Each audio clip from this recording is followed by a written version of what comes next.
सुरेश बहुत ही पिछड़े और अशिक्षित क्षेत्र का लड़का था। उसके क्षेत्र में संसाधनों का अभाव था, लेकिन उसने अपने जीवन में हार नहीं मानी। कड़ी मेहनत और संघर्षों से उसने वह मुकाम हासिल किया जिसका वह सपना देखा था। साथियों नमस्कार, हमारे यूनिक स्टोरी सुनील सिंह में आपका स्वागत है। मित्रों, थोड़ा सा वीडियो को लाइक और सब्सक्राइब कर दीजिएगा। साथियों, यह झारखंड के एक पिछड़े इलाके की स्टोरी है साथियों, जहां एक छोटा सा मध्यम वर्गीय परिवार रहता है। परिवार में 2 बेटी और 1 बेटा है। जो इन लड़कों के माता पिता हैं वो मजदूरी का कार्य करते हैं। माँ घर में थोड़ा सा सिलाई उलाई का कार्य कर लेती है, जिसके परिवार का कुछ गुजर बसर चलता है। लेकिन उनका जो बेटा था उसने ज़िंदगी में कुछ बड़ा करने का ठानता है। उसी के प्रयास में वह संघर्षशील रहता है। अपने शुरुआती दिनों की पढ़ाई के साथ साथ वह कुछ काम भी साथ में करता है, जैसे पेपर पहुंचाना, कुछ और काम थोड़ा बहुत इधर उधर वह अपने शुरुआती दिनों में करता है। लेकिन एक घटना उसके साथ ऐसी घटती है जिससे उसको ज़िंदगी में काफ़ी एक टॉनिक से साथियों जिसको कह सकते हैं, वो ज़िंदगी में ऊपर चढ़ने की सीख दी। एक बार वह 8वीं की क्लास में होता है। उसके क्षेत्र में जहाँ वह पढ़ने जाता था अपने गांव से 5 किलोमीटर दूर, वहाँ एक बार एक आईएएस अधिकारी का दौरा होता है। उस आईएएस अधिकारी को देखकर वह इतना उनसे प्रभावित होता है। उनके साथ जो गनर होते हैं कैसे उनका सम्मान किया जाता है यह देखता है, तो उससे काफ़ी उन आईएएस अधिकारी से वो लड़का प्रेरित होता है। वह ज़िंदगी में ठान लेता है कि मैं भी आईएएस अधिकारी बनूंगा। लेकिन उसके पास ज़िंदगी में काफ़ी संघर्ष था, क्योंकि न तो सुविधाएं थी, न उसके माता पिता के पास इतने पैसे थे। 2 बहन भी थीं, कई जिम्मेदारियां पिता के पास थी, लेकिन उसने हार नहीं मानी। साथियों, यह सुरेश की ऐसी कहानी है जिसको आप सुनेंगे साथियों तो आप भी कहेंगे धन्य है, ऐसा लड़का इतना ईमानदार, मेहनती और कर्तव्यनिष्ठ लड़का था जिसने जीवन में बहुत बड़ा मुकाम हासिल किया। 12वीं तक की पढ़ाई अपने क्षेत्र में ही करता है सुरेश।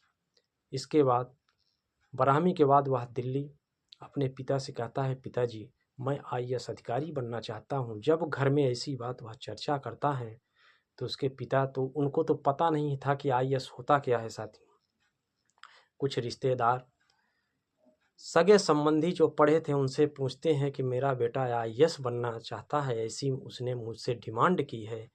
उसके सगे संबंधी जो पढ़े लिखे लोग थे कहते हैं ये तो बहुत बड़ी पोस्ट होती है, इसको करने में बहुत बहुत पैसा भी लगता है और बड़े बड़े घरों के लड़के इससे नहीं निकाल पाते हैं। अब तुम्हारा लड़का ने ठाना है तो पढ़ाओ उसको। कुछ लोग सांत्वना भी देते हैं, कुछ लोग उसको ऐसी भी सलाह दे देते हैं कि ये तुम्हारे बस की बात नहीं है।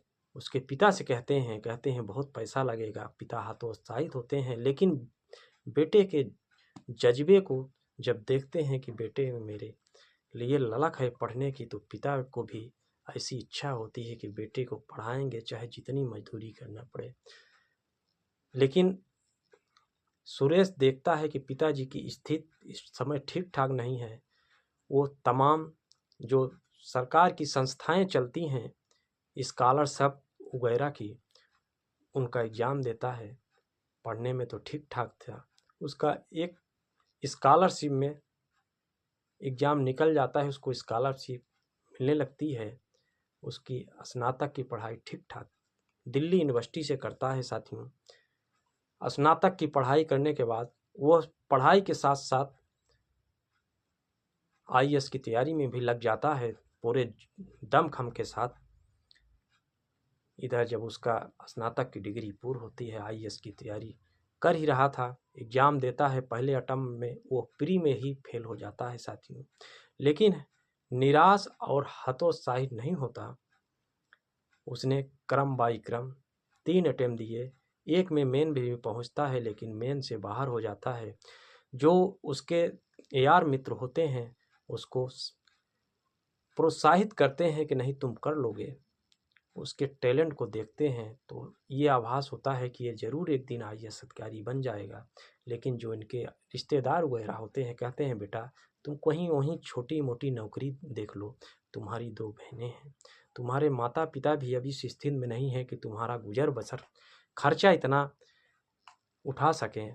साथियों थोड़ा सा सुरेश का भी मन डगमगाता है लेकिन वह सोचता है मैंने जो सपना देखा है उसको मैं पूरा करके ही रहूँगा।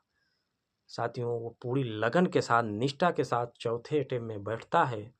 ये 2017 की बात है।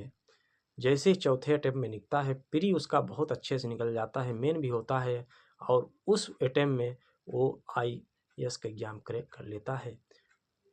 जब एग्ज़ाम पास होता है, रिजल्ट आता है तो गांव क्षेत्र में साथियों खुशी की लहर दौड़ जाती है जब न्यूज़ के माध्यम से खबरें छपती हैं कि फला गांव का बालक आईएएस अधिकारी बन गया। साथियों क्षेत्र में एक चर्चा का विषय बनता है कितना उत्कृष्ट कार्य उस लड़के ने किया है।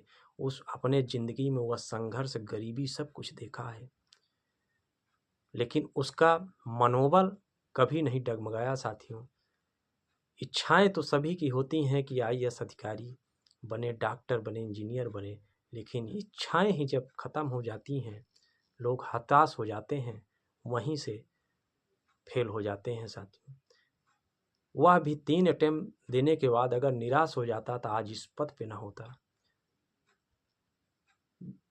जो अपने मेहनत से उसने यह पद हासिल किया है आज उसको एहसास है उस खुशी और उड़ान की जिसको उस आईएएस अधिकारी को देखकर मन में सजोया था, जिसको खुद आईएएस का फुल फॉर्म नहीं पता था लेकिन वह उस अधिकारी को देखकर उनसे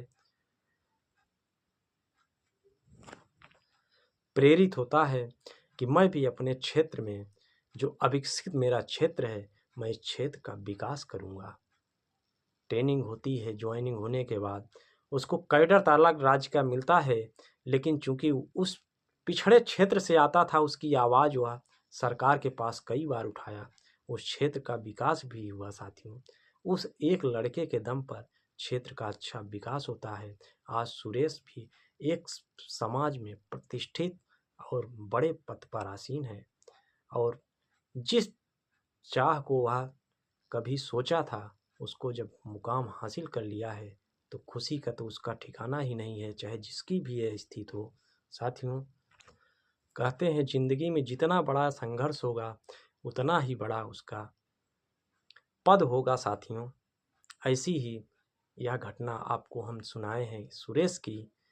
ऐसी तमाम घटनाएं जो हमारे देश में हैं एक दूसरे के माध्यम से लोग सुनते भी हैं, कैसे कैसे लड़के एकदम गरीबी में भी पल बढ़कर अपने पिता और माता का और देश का नाम रोशन कर रहे हैं। साथियों अगर स्टोरी थोड़ी अच्छी लगी हो तो निवेदन है कि थोड़ा सा लाइक सब्सक्राइब कर दीजिएगा। साथियों नमस्कार।